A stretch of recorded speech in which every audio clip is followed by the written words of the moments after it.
So I just wanted to share something real quick. Last month, as I went to the Estelle unit, I was allowed to play one of my DVDs of one of my sermons.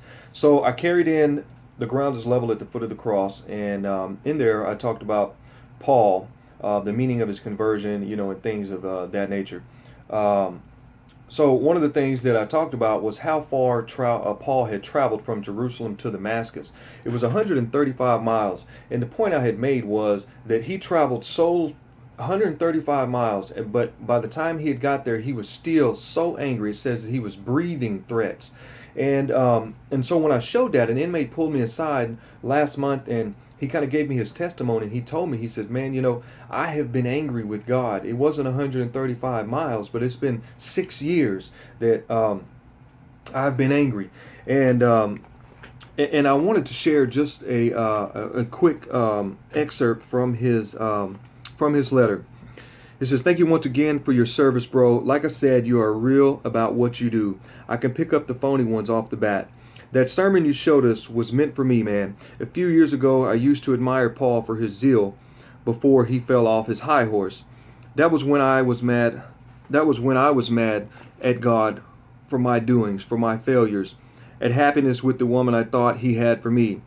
I was so wrong. It took me 6 years locked up to admit that it was all my fault. 6 years of Satanist.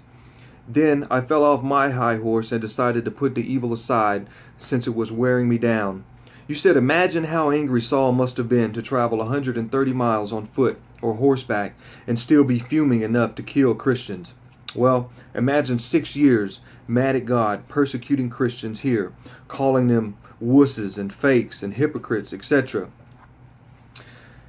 He says, I used to say, if I wasn't doing God's will while I was out there, I sure ain't going to pick up a Bible in here.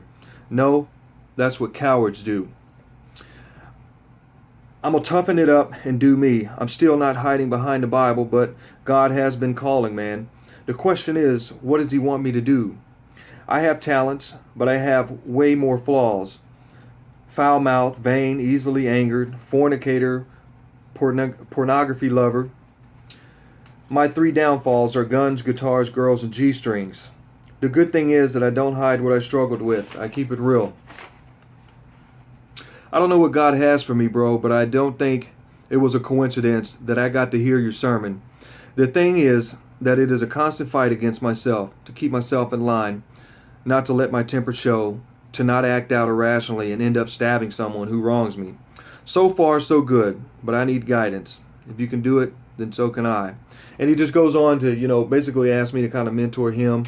But I just thought that it was so profound that, so often we can be so angry and we can go so long and we can go years and months and angry with someone or angry with God. And, I just want to encourage you today to, here's a guy that's in prison, that's in there for shooting 2 people.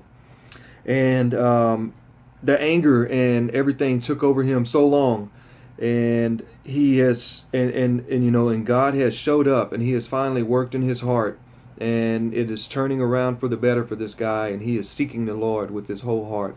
So I just want to encourage someone today to seek God with your whole heart and to let that anger go.